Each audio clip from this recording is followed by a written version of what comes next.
So if the store is doing so good, why'd you open a second one? I'll tell you right now in this video.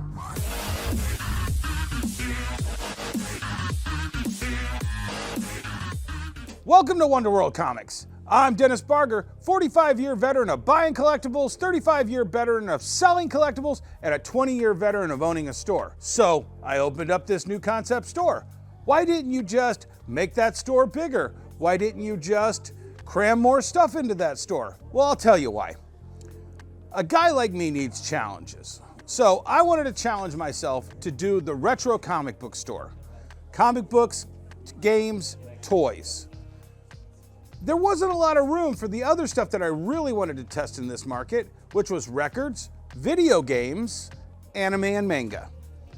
So when you have a success like this, there's only two things that you can do. You can move that success to another location and see if it was just that location that was good and the other location was bad. Another location would be bad.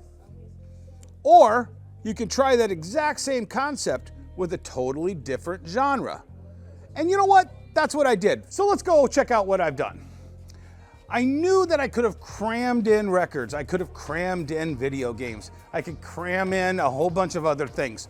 But I really wanted to have an own imprint, something that was totally different, so it wasn't just crammed under the comic book umbrella. That's why we invested dystopia, music, manga, media. Follow me.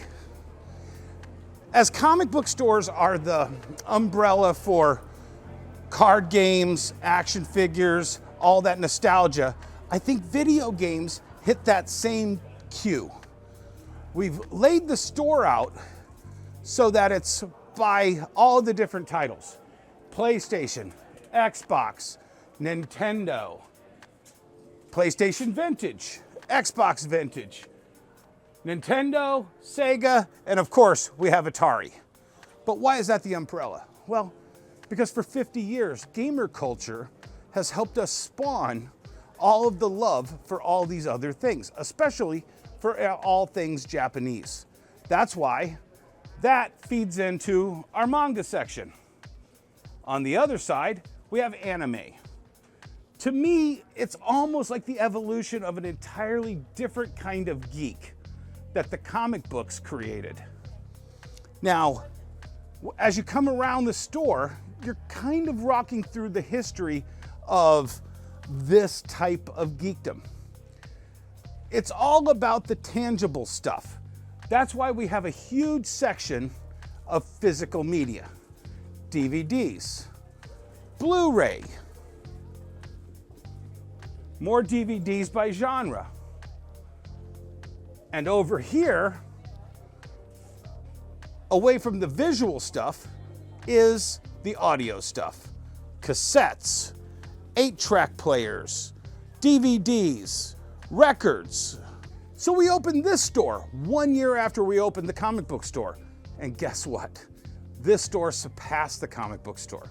It's a totally different genre. It's a totally different customer base. Sure, there's Venn diagram crossovers, but for the most part, this is a different customer base that needed a different kind of store to service it, along with all of the same principles that have a lot of the common stuff, the price points, the Mr. Allen's model, the Cracker Barrel model, the Five Below model. We implemented that here for a different genre, and it worked better. And that's why I opened a second store, because as much as these genres seem the same, they're actually feeding two different customer bases, and they need two separate stores to breathe apart. Thank you for watching. I'm Dennis Barger. Come and visit me in the mall in Monroe, or watch me on my other YouTube channel with my co-hosts on Beyond Wednesday's Industry of Comics show. Thanks again. See you later.